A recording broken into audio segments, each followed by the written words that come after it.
YouTube, how y'all doing? Your boy Tech Mo here again, back with another video. And before I get into the video, I want to apologize for my voice. I know I probably sound like the Cookie Monster or something like that, but I'm really under the weather. I've been sick now for about 3-4 days, and it's getting better, but I still have a sore throat. So I'm gonna get through this video because I promised the homie Logan.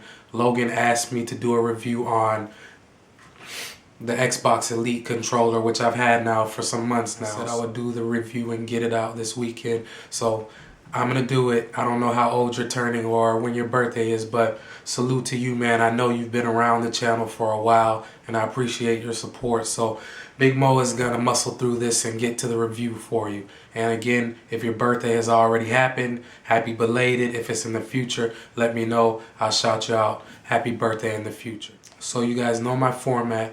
I'm going to take you to the website, give you the specs on the controller. Then I'm going to give you some hands-on looks at the controller, show you how you can customize it. You can take off the paddles and all that good stuff. Then I'll take you to the Xbox and show you how you remap the buttons. So give me a second. I'm going to take you guys to the website and we'll go through the specs briefly. Stay tuned. Okay guys, so as you can see, I'm on Microsoft's website, and this is the Xbox One Elite controller, which I will be showing you guys in depth a little bit later. Now I'm just going to go over the specs briefly because we'll get into the different paddles and stuff a little bit later. But as you can see there, $149.99 is MSRP. Sometimes you can find it a little bit cheaper, but in my experience, it's usually around $149. You might see it sometimes on sale for about $130, but usually you do see it for MSRP. And it says improve your performance and fit. And again, that's by changing the different thumbsticks. You can change the directional button, and you can change the paddles on the back.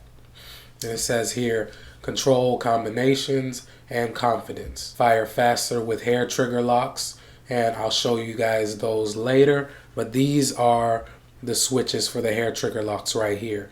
These green buttons right here that you flip up and down. I'll show you guys that later, but that's how you control your hair triggers. And then infinite freedom and flexibility with your button mapping. So if you guys didn't know, you can actually go and remap pretty much any button. That's one of the biggest reasons why I purchased this controller, is because you can pretty much, you know, choose whatever button you want to be one of these paddles in the back. For instance, those of us that play Call of Duty, if you want jump to be any one of these paddles, you go into the app on your Xbox, and it's very simple for you to change and make that happen. So I'll take you through that in a minute, but this is what performance feels like. Every surface and detail is designed to meet the rigorous demands of competitive gamers.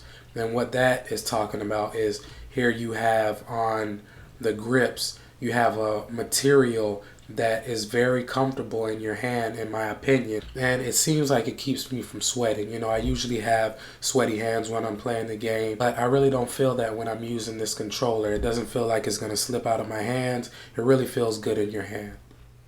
And it says be ready for anything, anywhere. And they're talking about the cord that they give you, the charging cord, and the case right here. This is a very good carrying case. It's not soft, it doesn't feel flimsy. And the different sticks and attachments that it comes with that you can use to customize the controller to your liking. That's just an overview of the specs. The weight is 348 grams. Connectivity is wireless or wired. You can use the 9-foot USB cable. Data transfers through the USB cable when connected to the controller and or PC. So now I'm going to take you guys to my Xbox, and I'll show you how you do the button mapping. So give me a second. Let me switch over to that. Okay guys, so what I'm going to do now is take you to the button mapping and just show you briefly how you do that. Here you go. You go to your settings, all settings, and then connecting devices, then devices and accessories, and there it pops up. Xbox One Elite controller. Here we have button mapping all the way to the bottom. So inside this app right here is how you can customize it to do pretty much anything you want in terms of what buttons do what. Again, you have two different profiles that you can use. So as you can see, my first profile is pretty much what I use, and that's my COD configuration for my Call of Duty games. So as you can see here, this is the button mapping screen, and the top is what you're changing. So whatever this is on the top, that's what you're changing. So as you can see, A is pretty much all I have changed, and if you wanted to change A, you would select A, and you would change what you want A to be mapped to right here. So you would say, okay, we want A to be the left bumper. Say you wanted A to be the left bumper. You would do that, okay? So now, whenever you hit the left bumper, that's going to be A. As you can see, A right now is an orangish color, and it has LB attached to it, okay? But obviously I don't want that to happen, so I'll change A back to being A. And again, you can have it be whatever you want. You can have it be the D-pad left, you can have it be the D-pad right, you can change it to be whatever you want. And remember, you have the 4 paddles on the back, so personally I have my A as my lower right paddle. So again, it's very easy for me to jump shoot. I don't have to change how I'm holding the controller at all. My fingers are already back there, so all I have to do is click that lower right paddle and I can jump. You can turn your vibration all the way off if you want. I have it usually on 10 because I want to feel a little vibration, but I don't want it to be very intense. So I usually have mine pretty low, but you can turn it off all the way if you want. You can also set the brightness of your Xbox button in the middle.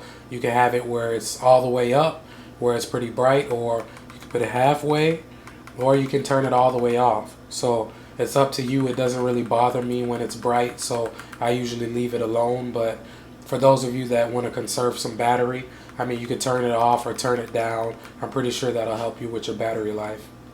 And this right here is how you change the triggers and how much you have to pull them down in order for them to engage. Now this is making the trigger pulls even smaller than when you have the hair trigger stops on the back engaged. As you can see, mine, I have them as small as they can get. So pretty much all I have to do is push the button a little bit and it's going to engage.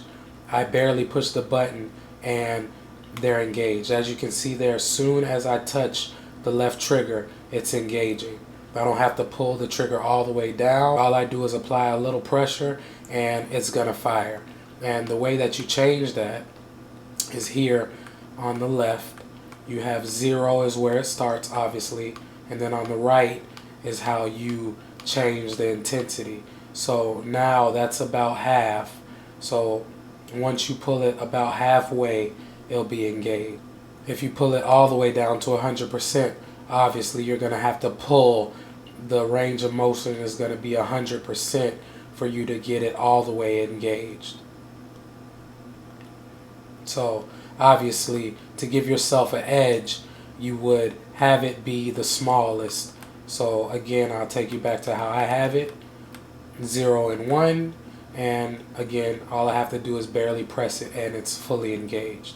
So that pretty much was an overview of what you can do with the controller and what you can do with the app to have it customized to your liking. Obviously, there's a lot of different things you can do in here. You can pretty much set it up to do whatever you want it to do in terms of what buttons set off what command. So that's very good, a very good feature, and I think pretty much everybody that buys one of these controllers is going to come to the app and remap the buttons to do what they want them to do. Okay guys, so I'm back behind the camera, and again, I can't unbox it because I've already had it for a while now. So what I will do is show you what you get when you purchase it. You get this nice carrying case, and it's a harder material. It's not exactly soft, so it should protect it when you're traveling. And here are the things that you can take off of the Xbox controller and customize them to your liking. The only thing that you cannot take off of the Xbox controller are this switch right here, which is your 2 different profiles. You can't change the settings button or this button. You can't change your Xbox button.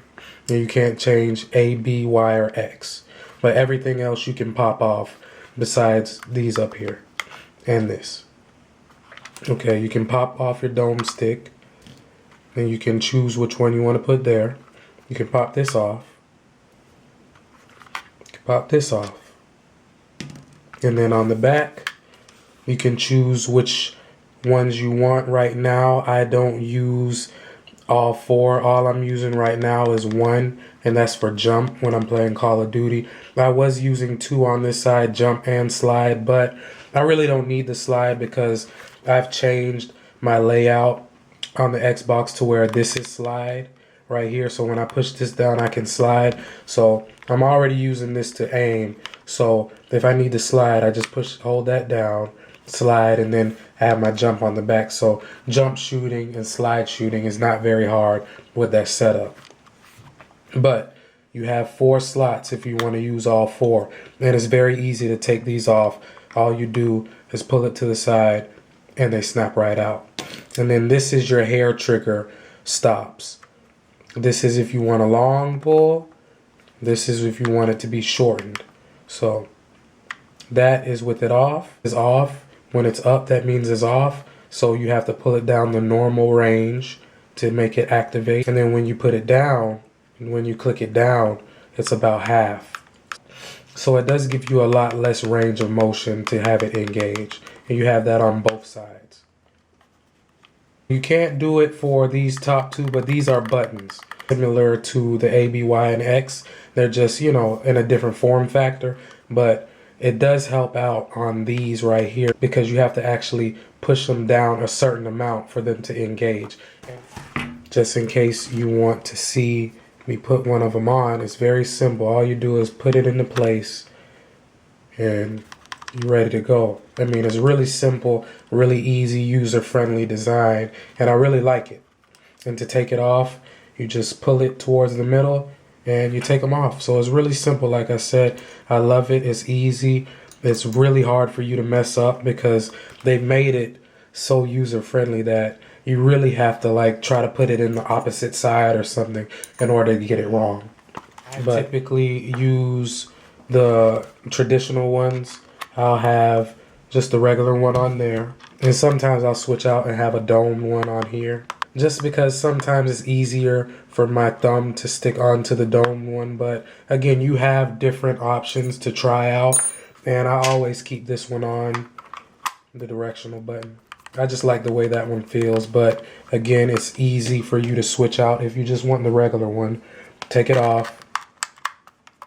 Slap it on there like so. Okay, so as for the construction of the controller, it feels really good in your hand. It doesn't feel light or flimsy. And I've had this now for about 4 months and I haven't broken it yet. I haven't broken any piece of it or had anything. There's no rattling inside. I think it's constructed pretty well. I don't have any issues with the build quality. I know people have said that they've broken multiples of them, but I mean, I don't play as much as some other people, but again, this has lasted me 4 months and I don't have any issues so far. I think the build quality is very good. I have had multiples of the regular controller and I have broken probably 3 or 4 of those, you know, just from simple dropping, things of that nature. So I will say that I've dropped this a few times and so far so good. And this one does have the rubberized material right here. So I don't know if that has helped it absorb the hits to the ground better, but so far it hasn't broken. And again, I don't hear any shaking, any rattling inside, letting me know that anything is broken or loose in there. So as of right now, I think this is a great controller. And again, you can customize it really good. There's a lot of different things that you can do. So I think that this controller is great if you play any first-person shooters or if you play any games that you wish you could switch a certain button to be in the back or is more accessible in the back. I mean, hey, why not buy it? You know what I mean? It's not that cheap. Again, it's $150, but I think that it's worth it personally because you get the build quality, you get the customization, and I mean, it's just a great feeling controller in your hand. But that being said, guys, I hope I answered some questions that maybe you guys had. Logan, I hope that the video was informative. I hope you get it for your birthday. If you guys have any questions, let me know in the comments section. Until then, Tecmo out. Peace.